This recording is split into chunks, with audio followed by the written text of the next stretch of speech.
Wine, jiggle up, wire waistline, balance, y'all, body inclined. What could a Chinese all we come make we party? Money! How we run things slide? I want to them sledge here and summertime, all the girls are ready, looking all sexy. It's the summertime, all the boys are ready, looking all hot. We gon' party, we gon' bend the fire. We gon' party, we gon' let it out. Cause it's a holiday, holiday. Hello, beloved ones. Hamazima here, your freedom illuminator.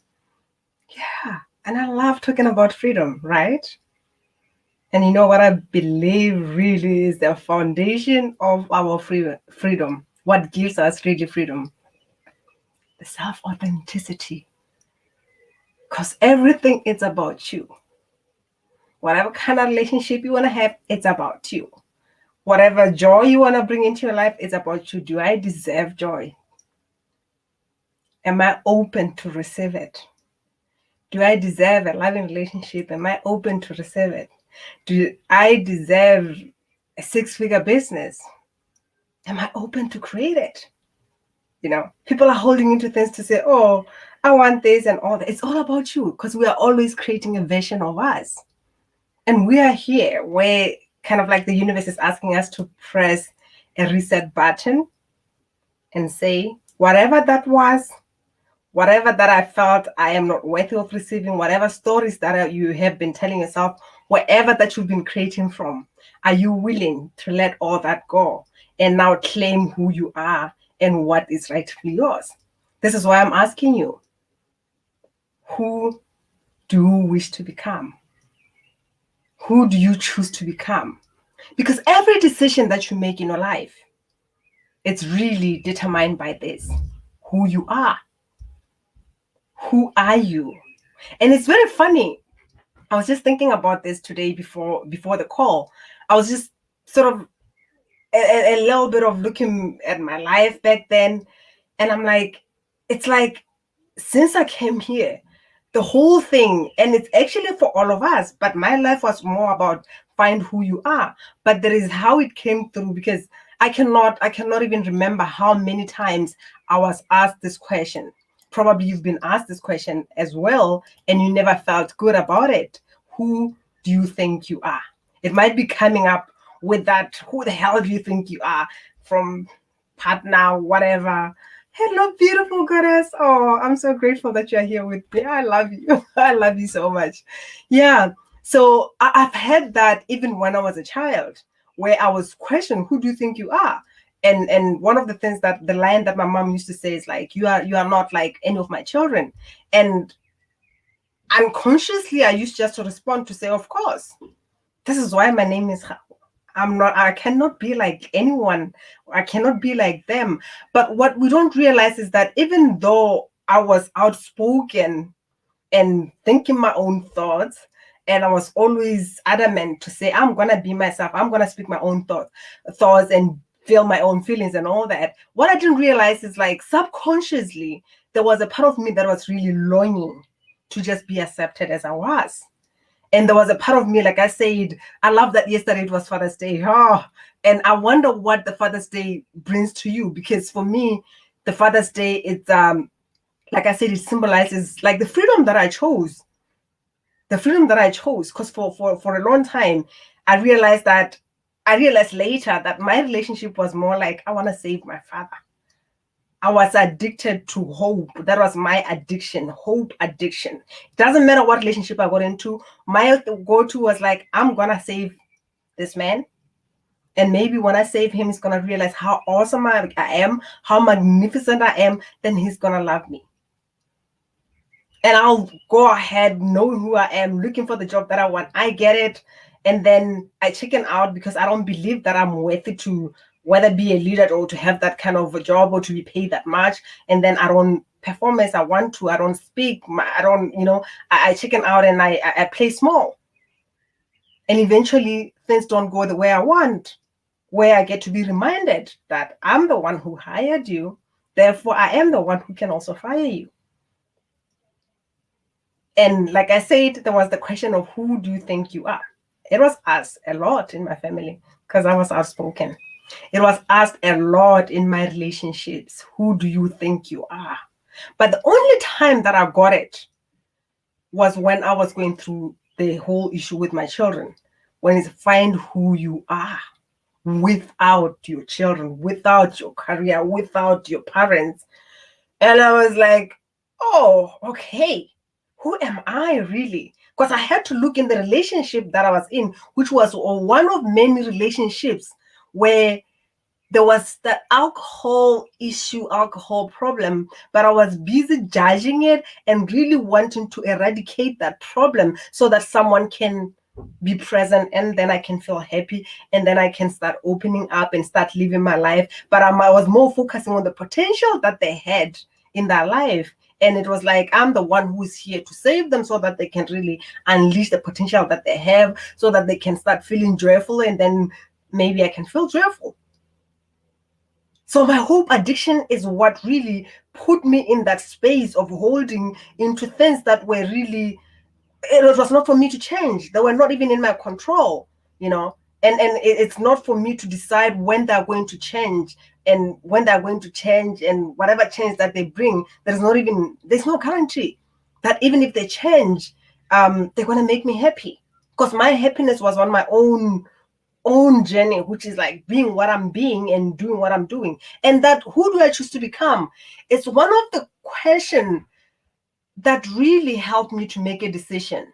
Because at times when we want to make a decision, there is a lot of stories.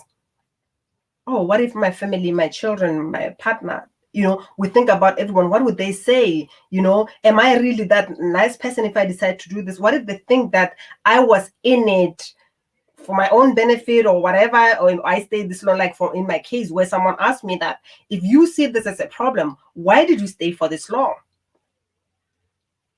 And I was like, okay. So now it's like, okay, fine. If you've stayed for 5 years, you might as well continue on that path and believe or hope that at some point in time, somebody's going to change. Or if you have managed to enjoy it for this long, you can for the rest of your life. Why dare change right now? Why dare go on your path if you've managed to do so much? And I see a lot of people doing that, to say, I have been in this for 20 years and therefore I might as well just continue.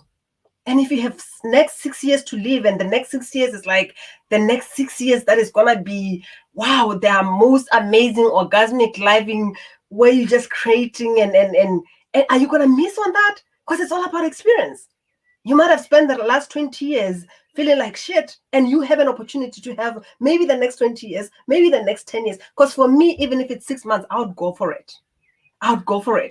And this is the same thing that the same technique that I more or less use when I'm working with my clients, to say, at times when things are ending, there is that part where things get to be painful and all that. And then we want to forget the beautiful moments. And it doesn't matter, you might have been there for 20 years, but there are some times where there's some things that you can hold into and cherish them and just say, you know what, this is the gift that I'm taking with me. Because the whole thing that makes you chicken out and start holding into, oh my God, what's going to happen, is because you are thinking of the absence of something. But yet the presence of something is like the beautiful experiences that you created. What if you carry that and say, you know what, universe, God, Yahweh, Allah, Elohim, El Shaddai, I want more of this. I want more of this beautiful moment. Oh, I love that. And I love you. And I'm glad that you're getting this for you, because it's also for me, So you can just take those beautiful experiences and say, this is what I'm getting away with. This is what I'm willing to expand on. And this is what I'm holding into. And I want the universe to bring me more of this. And because I don't want to be whatever that you have been, if it's a version of you that has been addicted to fixing people, that has been addicted to hope, because at times we are so much focused on the addiction of other people that we don't see our own addiction. And that was me. Both hands up. And my question to universe, God, source, especially with my journey as a spiritual counselor, it was like, because this was like one of the main things where with my partner, it was like, this is a no. It's something that for him is like it doesn't exist. And for me, it's not a belief, it's life, it's what my life has shown, it's the experiences that I've had that I know that God is present within me. I know that my journey, no matter how hard it was for me to be able to be breathing in this now moment, is because God held my hand. Because some things can be experienced. And for others, it's kind of like, oh, just that's just a fantasy, like my ex-partner used to say. And I could go with him or say, that's a no for me. Because I sat with it and I was like, without this, there is no me. I cannot breathe if I don't really expand on this spiritual being that I am. If I don't let my soul speak through whatever that it wants to share, I cannot breathe. There is no life. I would rather be dead. What is a no for you? What is it that you are not willing to sacrifice no matter what? Because there is this belief, especially even when it comes to relationship, that, what is this line? Oh, you get to compromise, you cannot get everything. That's a belief that's in a lot of people. Oh, but I believe relationships are for us to complement each other. And a lot of things. Even in business, it's kind of like, oh, at least you have a job, and this at least thing, and you think it's gratitude. At least I have a job. At least. I mean, just underline that word, bold and capital. At least you are settling. You are settling.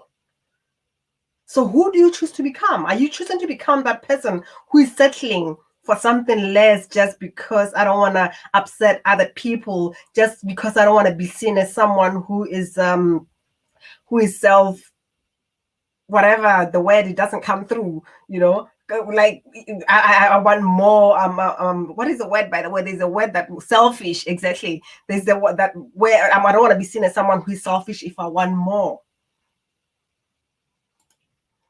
Yes, aligning with what we want and who we are, holding that vibration of, yes, it is all about change, and letting go of who we have been told we were. Like I said, in my case, I always aligned with the dysfunction that was happening in my family, and this is where I attracted a lot of that mess. And it's funny because I forgot about this and I remembered it today, where I dated someone who was totally gone, checked out. His routine was go out, drink as much as he could, go back to sleep, and I dated him in that phase. And trust me, even in that time, during that time, we would go out and then we would go spend the night together. There was not even sex because he was in his own dark cloud, in his own frustration, where in future he just told me that I broke up with someone, and I was at that time, like, he didn't have any interest in a relationship or whatever. It's kind of like, who can I fuck with? Not even just like, it's like, who, kind of like have a company to, mess up with, because he's so frustrated and all that. And I was there. And you wonder what attracted me to this. Because this is a version of my father that, even though when I grew up, I don't remember, but the subtle energy, whatever that was going on when he has lost himself in all this alcohol and all his action, it was there within me. And for me, when I saw that, I saw his pain. My desire was like, let me save him. I didn't care about whether we can even make love or whatever. It was kind of like, I'm just going to be there for you and show you how awesome I am. I know there is more that you can give and all that. And all the time that I held into these relationships, the potential that was willing to be unleashed and that I had the control to really unleash was my own potential. And not for people who are not ready to be helped, but for people who are raising their hands and say, hey, I need your help. Because that's power. And how often do we even raise our hands? How often do we even open up to receive? And that was me. I was not willing to receive somebody who can love me for who I was. I was willing to chase some people that I wanted to fix. I wanted to save, only to realize that the only person that I have to save is me. I just had to go within and connect with that inner power within me, and also find that father within that can parent this inner child, become that father that can parent this inner child, and tell her that it's okay, baby, we've got you. You can do this. And now open up, as this download was coming through to say, I help people to open up to that divine masculine, and that's what they need. And I was so happy, because now it's like, oh, I had to say yes to myself first for me to be able to be in the situation to help other people. I was not going to help them when I was in that darkness. I was not going to help them while I was busy judging them for their own addiction, while I had my own hope addiction.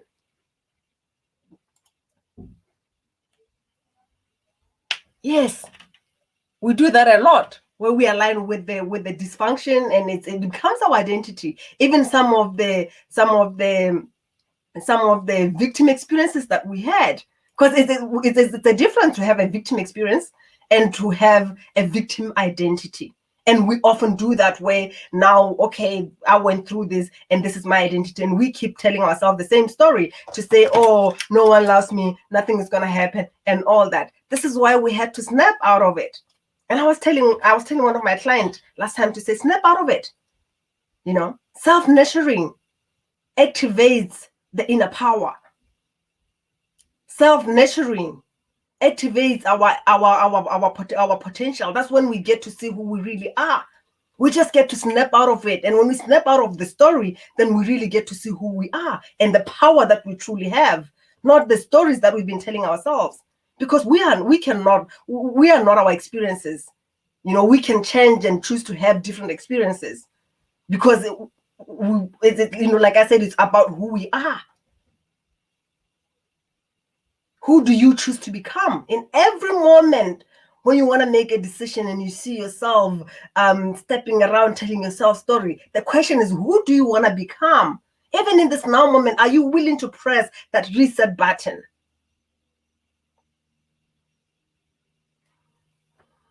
I love you so much, and I'll leave you with that, because I cannot turn my light on. I don't know. I didn't set it up before. I love you. I love you. I love you so much. And like I said, the power is in raising your hand and say, I want to have a conversation. Because I didn't realize it on my own, because with me, it was like, I'm this nice person who wants the best for other people. I didn't see that I have this hope addiction until it dawned on me when I was working with my own mentor, and I realized, oh, crap. And I see it a lot with my clients, where like there is this other amazing, awesome man who is also into his business. He's really rocking it. He's making money and all that. But because of who he is, who he believes he is, it's not enough. And there's a part of him that still wants to make up for the mess that his father made. So you realize that he's not living his own life. He's not living his authentic life. He's not embodying who he is. He's living a version of his father.